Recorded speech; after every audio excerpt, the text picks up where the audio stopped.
Hello, everybody, and thank you for joining me today. It's Allan Laboucan with the Rocks and Stocks News Show. Got another of our interviews with executives of junior mining companies, and this one hits really close to home because I've lived down in Mexico in the state of Zacatecas for the last 6 years. It's one of the most prolific regions in the world for silver from epithermal vein mines. Especially over in the Fresnillo area. And Bruce Smith, who is the CEO of Radius Gold, has an exciting new project out there by Fresnillo. Bruce, thank you for joining me today. Yeah, thanks, Larry. Nice to talk to you again. Yeah. I'm Bruce. I'm the CEO of Radius Gold. This is Javier beside me. He's my chief geologist. Javier's been working 40-something years in Mexico and worked for Fresnillo, so he knows this district well. And you'll see we don't have a great background, but it's a core shed waiting for core to come in. Javier must know my good friend, Senior Jose Parga. ¿Conoce Jose Parga? Fresnillo? No, from Ojo Caliente. Sí. Sí. Javier worked more. He ran the Geological Survey of Mexico for 30 years, so practically every geologist in the country knows Senior Parga. Okay. Yeah. Javier worked mostly in Chihuahua and in the north and a bit around here for the last year. So we've got a reasonable knowledge base here. So Bruce, my understanding of what got you interested in this area is obviously you know about the great mines in the Fresnillo district, but you were looking around at projects and you saw a sinter, which is a pretty good indicator of an epithermal vein system. Yeah, I've been working on and off in Mexico for 20 years. I came down here 20 years ago, actually looking for sinters. And we're kind of specialized in sinter systems or hot spring systems because the guy I worked for, over the last 25 years on and off, Simon Ridgway, he found a couple of mines that were underneath sinters. Now, Simon was a prospector, financier kind of guy. And when he found those two mines, one was in Honduras called San Martin, sold it to Gold Corp. And the other one was Cerro Blanco in Guatemala. And they were both under, they had hot springs, they had sinters. And Simon thought, oh, well, this is the way. This is what we're going to find. And so he sent me on a tour of the world for 5 years looking at sinters. And I actually spent nearly 20 years ago, we crossed the Mexican Central Volcanic Zone south of here. We looked at 350 hot springs over a period of a year, trying to find a sinter. And we actually found one and we tried to drill it. It had gold in it, but it was boiling hot. And it was right next to a city and had houses built on it. And so we never had success there because we couldn't get the holes in the ground. I mean, the hot water was blowing the pipes out the ground. So I've spent a long time looking at sinters. I know what they look like. I'm also from New Zealand. And, the whole gold-based sinter model there was a lot of development of that in New Zealand with the Taupo volcanic zone because those epithermal deposits are actively forming now as the Champagne Pool sinter system that is exploding as we talk, and so I've seen a lot of them. I know what I'm looking at, and I drove down the road and I knew that there was a breccia here somewhere on the side of the road. As you can hear, the trucks are passing. We're just 100 meters off a main highway. Bruce, you have me jealous because I've driven down that Highway 45 and I didn't see it. You got under you're in my backyard, amigo. 1,000 geologists must have driven past this thing.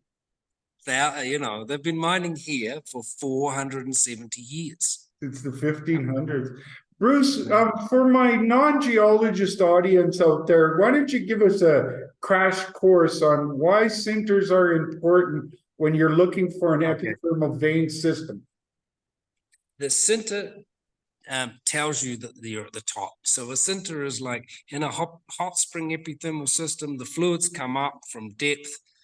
A center forms at the surface. So the fluids come out, boiling hot water, and it spreads out across the surface and it silicifies everything. It's usually got sticks and twigs in it. And, that's the way you know it's a sinter, because it's of the textures and the twigs and stuff in it. And that tells you that you are exactly at the land surface. Now, the thing about epithermal systems is they're zoned from, over a height elevation.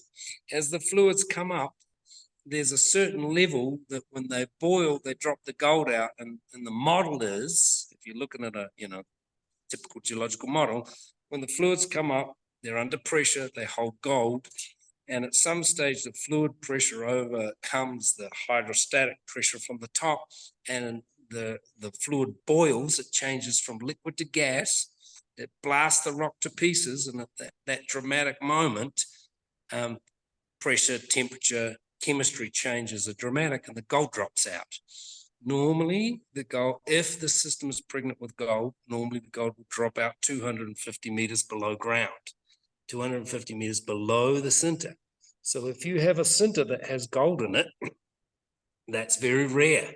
And that means that, the system is pregnant, because most of the centers above mines are barren of gold. There's a great big deposit down the road from here called Juanicipio, and they had a center. Peter McGraw recognized that there was a surface cap of silica.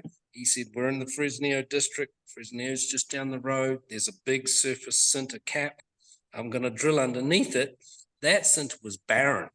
It had no gold in it at all. They drilled underneath it and they found the giant Juanicipio deposit.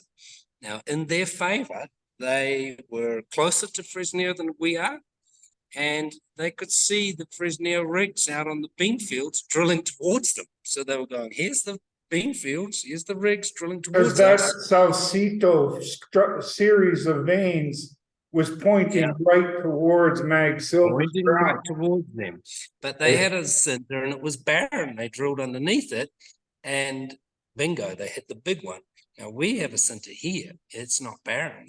We got, up to, it's not high grade, it's 0.8. Right? That's our best grade.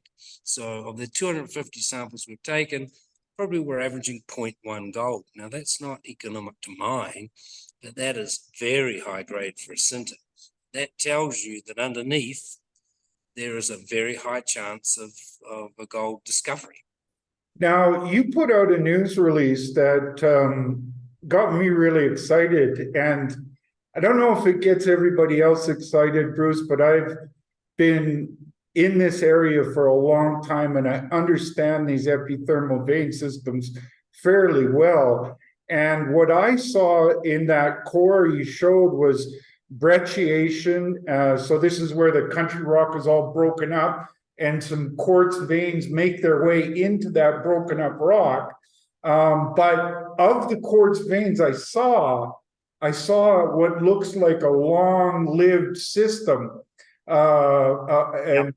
This is what gets me excited, because it tells you you're above the boiling zone, but you've got the right kind of looking rock. Yeah, well, that's right. So this system is definitely a long-lived system. It is stockwork veined. The breccias overlap breccias, multiple phases of quartz, multiple phases of silica, multiple phases of brecciation. Breccias are what I call polymictic, so they've got lots of clasts in them of all different kinds. It's come from a big depth, and I've actually got, I'm standing in the core shed, so I'll see if I can figure out how to turn this camera around. Okay, I always like looking at some good looking core.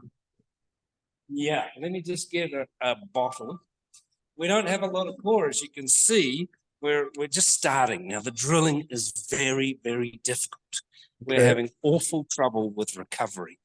But I'll start at the top. So this is the hole number 2, hole number 1, but they're pretty much the same.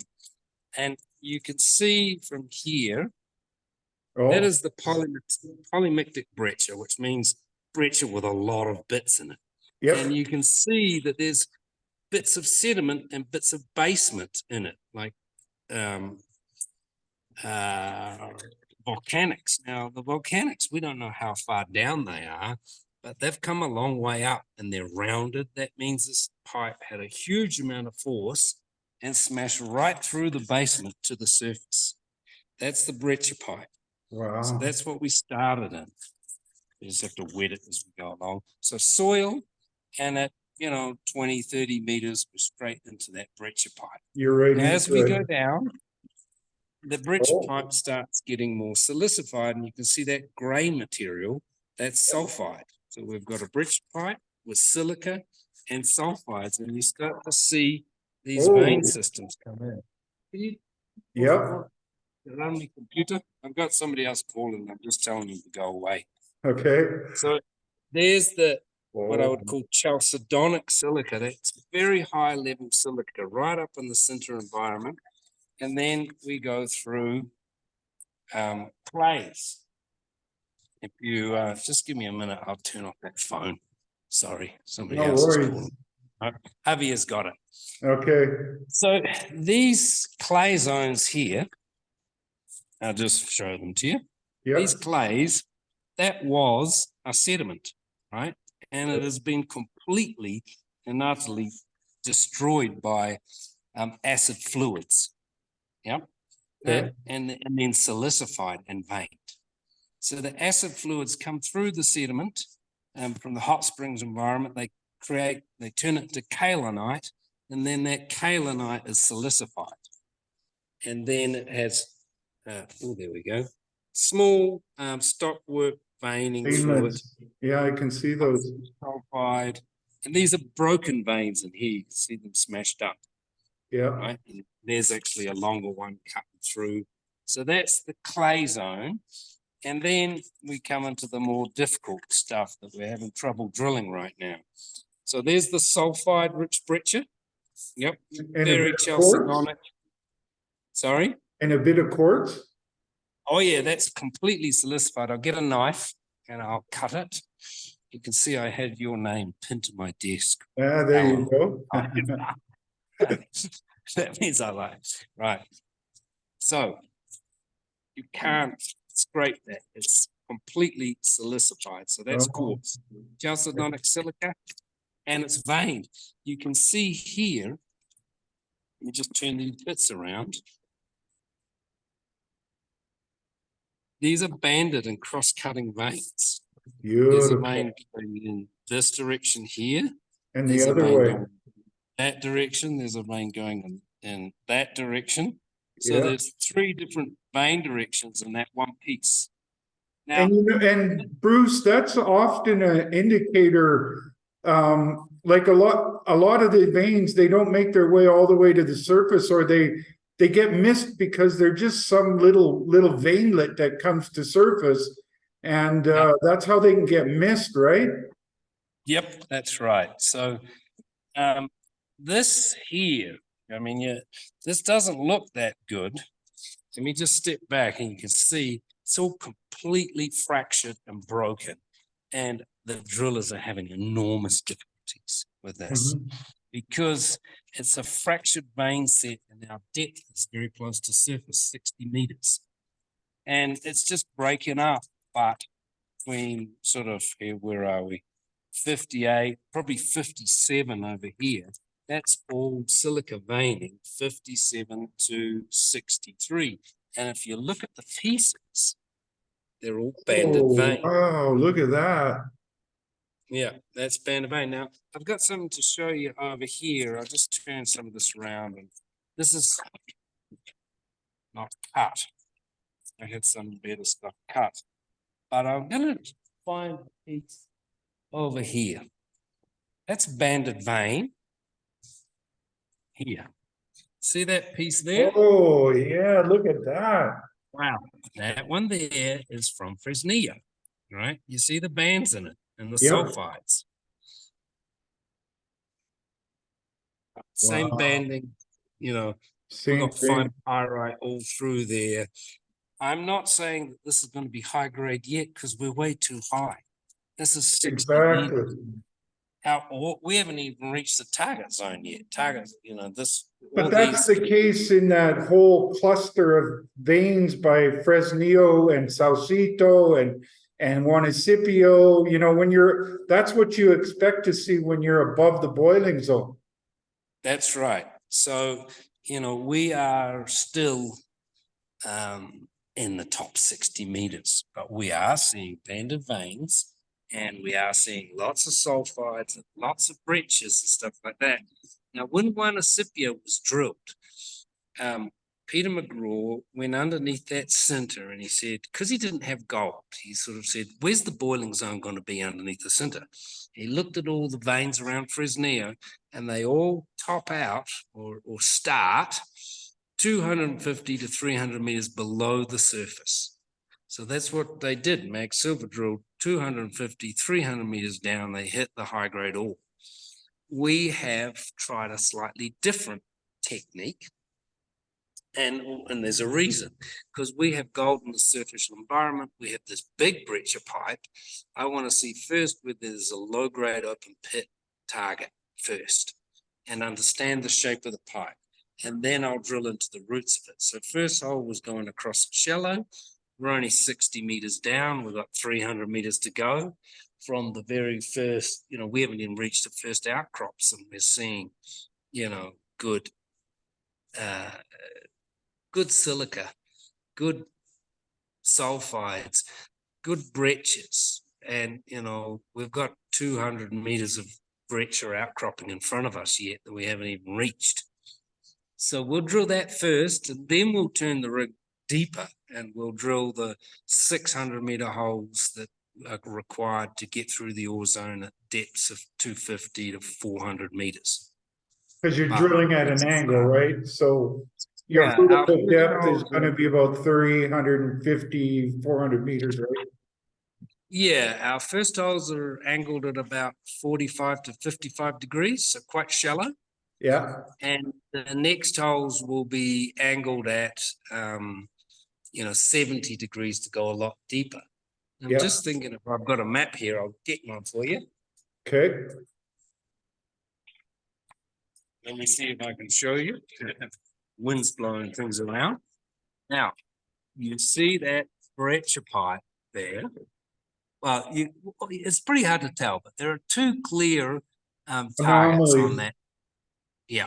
Yep. Now, the thing to know about the anomalies is the one on the left-hand side, outcrops. Straight above that is the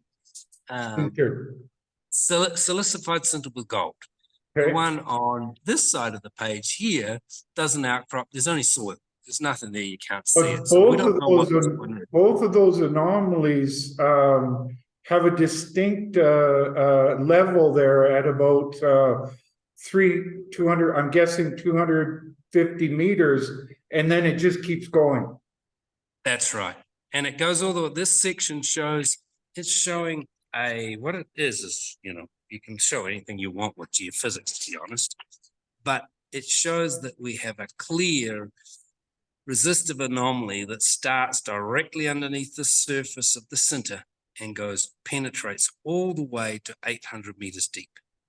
Wow. Right. We know the sinter outcrops, we know it has gold in it. So if that anomaly is matching it 1-to-1 and goes straight down underneath it, we can assume that structure is there underneath it. We don't know whether we're going to hit the high grade, but we have a very good idea of where it is and where we should drill. And if you're getting that kind of anomaly, and it proves to be a vein, a boiling zone, there's a chance that you could see stacked veins or stacked boiling zones. Yes, and there's a chance that we have more than one pipe. All right. Well, you can see it in the geophysics. Let me just take you outside to show you what the environment looks like. So the sea, that when I say it's buried, I mean it's buried. I don't know whether you can see that clearly. Yeah, there's perfect. No out there, right? This is what it looks like when you drive across the Fresnillo district. There is no outcrop. No wonder I missed it. Up the road, there is an outcrop that we found. And it's actually, if you look at it carefully, It's 450 meters long. It doesn't outcrop everywhere, but it's in pieces here and there. And it's 200 meters wide. I've got some bits of the outcrop sawn up here. Okay. Let me find some. And Bruce, by the way, I really appreciate you showing my audience this kind of rock, because this helps my audience understand exploration. You know, sometimes I think people think you just poke a hole and you find a mine. Doesn't really work like that. You got to do the deductive reasoning and use the data to help take you where you should go. Yeah, that's right. And so, you know, I showed the progression. This would be the original dirty limestone sediments. And as you can see, they've been broken. We call that a crackle breccia. It's smashed and crackled and stockwork veined intensely. Yeah. This is from the inlets in surface. there. Yeah, you can see them all over the place. Yeah. And then when you get more and more intense, we can go through intensities. But right here, I've got one that's huge, very, very intense. Oh, that is wow. completely smashed, completely milled and chaotic. And it's not just full of this sediment. It's got fragments of the basement, you know, volcanics and rhyolites pumping through, and it's been completely silicified, and it is full of sulfide. That's the gray color. Yep. And this at surface grades between 0.5 and 0.8 grams. Or, you know, it's anomalous in gold. And again, when you're up above the boiling zone in an epithermal vein system, that is exactly what you're looking for. You're not into, you see that there's the gold and the silver are not contained in the bulk of that rock. It's just little pieces of it. Yeah. And here is our kind of sintery stuff I'm going to get out. That's the sinter material. I just get the water, spray it so you can see it. You can see that's completely chalcedonic opaline sinter material. That is the silica from absolute surface. This is silica from the surface there with breccia all around it. And this red is mercury. And it becomes more and more intense, the brecciation, more intense with sulfide, and then more intense again. And then you get what we started with, this intense one here. Right. And ultimately, you hope you end up with this banded Oh, vein. That's look at that. That's what you want, Bruce. Yeah, unfortunately, that's from Fresnillo, but that's what we're looking for. No wonder it looks so good. But you have indications that that's what you should be encountering in the not too distant future. That's what we should be finding. And we are seeing these textures, these kind of rocks. We're not at the right depth yet for the silver gold mineralization. But you're seeing evidence that that's where you're going as you get deeper. Yeah, that's right. We're seeing evidence that that's where we're going. So we've got the first hole. Unfortunately, we had to abandon it because we got stuck in the clay and in the broken veins at 50 meters, but we saw the right thing, and you saw that was published on the website. Yes. Everybody liked that, and our share price went from 17 to 29 cents. And that was only a 50-meter hole. Then we talked to the drillers about, we got a good drill company. We said we want, they recommended we go to a large diameter pipe. So instead of that size, it's now that size. And that is helping us, but it is still extremely slow. But luckily we have good drillers, and it's KDL. I'll give them a Kluane drilling. I'll give them a good, recommendation, because their warehouse and operational center is only an hour and a half away from us. And I just had the bosses in today. We're going to add a second rig. We're going to drill from the other side, because drilling is slow and complex. We'll have 2 rigs here by the weekend. Now, Bruce, let's talk a little bit about what gets you to be waking up at the middle of the night thinking about these rocks and coming all the way from New Zealand to my neck of the woods near Zacatecas, Mexico, I know that, well, to say it in basic terms, this is elephant country for these kind of deposits. Yeah, this is, I mean, we've been talking about Fresnillo. The Fresnillo district down the road is the world's oldest, longest, constantly operating gold mine. It's been going for 470 years. It's produced, they say 4 billion ounces of silver, which is equivalent to 57 million ounces of gold. If you turn that to dollars, it's a number that's too big to say. But, 57 million ounces of gold, there is not many mines, precious metal mines in the world that have produced that sort of size deposit. There's only Kalgoorlie, the main Nevada trend, yeah, Homestake mine, Muruntau in Uzbekistan. There's very few deposits that big. And to be standing off the edge of one of those deposits, looking at something that looks just like what theirs does. Now, remember, the other thing is the discoveries at Fresnillo, even though it's been going 470 years, they only came in the 70s, 80s, 90s, and 2000s when decent drilling techniques came along after the Mexican government changed the mining law. So that sat, they mined one mine for 470 years. Then the Mexican government changed the law, and they've had 25 or 30 years exploration, hardly any at all. One company dominated the whole area, Fresnillo. They've got everything. Mag Silver managed to get in and snatch a bit, and we managed to get in and snatch a bit, but really there's nobody else been exploring here. So there's not even a single drill hole in this. It's not just that it's prolific in the production of metal, precious metals, but also that the costs are extremely low. So these make for cash machines, Saucito, the veins in Fresnillo, and now the partnership with Fresnillo and Mag Silver is going to make them the 1 and 2 lowest cost producers of silver in the world. I was watching the largest and lowest. I was watching the progression of the mag going into full commercial production. Now, it took a while, Bruce, because they had to get into the power grid of Mexico.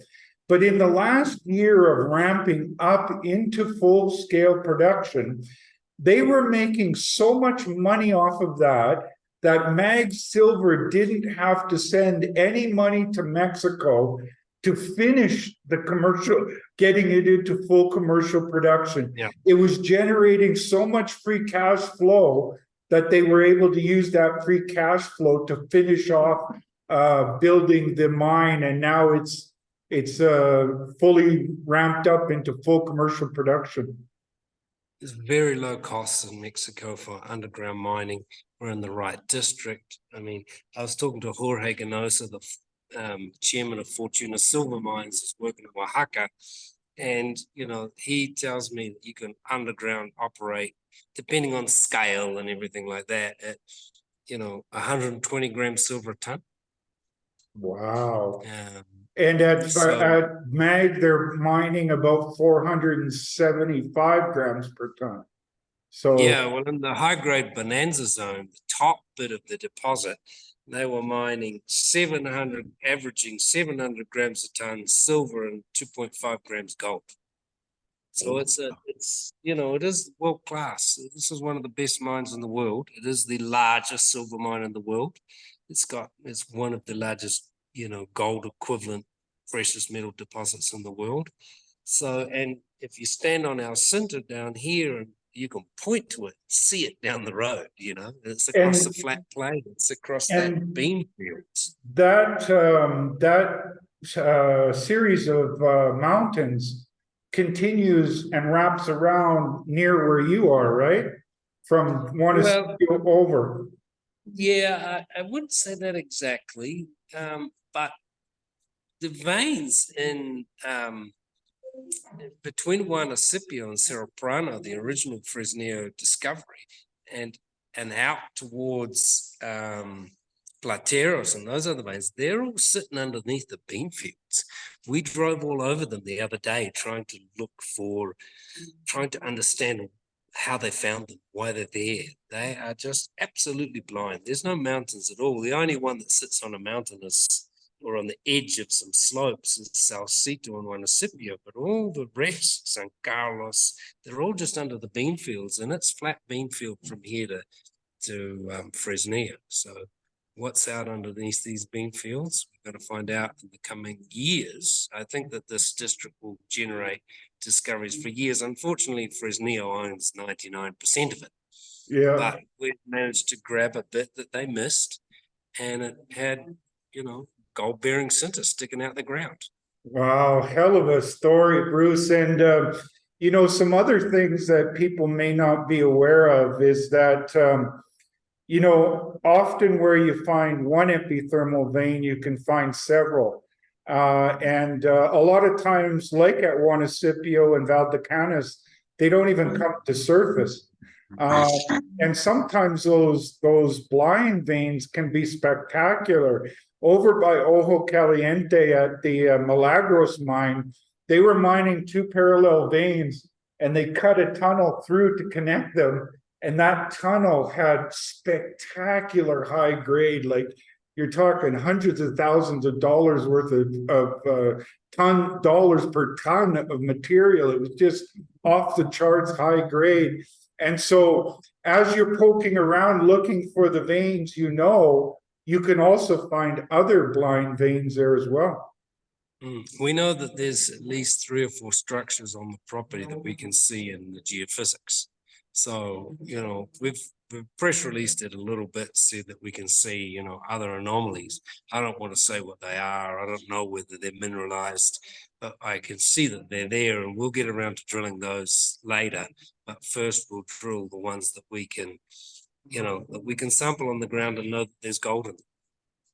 Well, you're off to a very good start in Elephant Country, Bruce, and I think you guys might have found something that the other guys looking around there for a few hundred years missed. I hope so. So I will look forward to talking to you again in a week or two as the drill results come out, and I really appreciate this time, Allan. So thanks. So can you just give us a quick sort of rundown on where you are in your drilling, what's pending, what's in the immediate horizon for you, Bruce? In the immediate horizon, Javier's motioning for me to get going because he wants to go to the rig and have a look. Okay, we'll wrap it up in a minute here. No, but I tell you what's that's what's on the immediate horizon. I want to go to the rig and have a look. But we're just beginning to drill, so we're in really hole 1. It's hole number 2, but hole 1 stopped at 50 meters. So we're 65 meters down hole 2, planned for 300, and we'll have another rig on the site in a week, and that'll start from the other side of the pipe and drill deeper. And then the next holes are deep holes, 700-meter holes into the Fresnillo level ore zones, to the boiling point of these centers.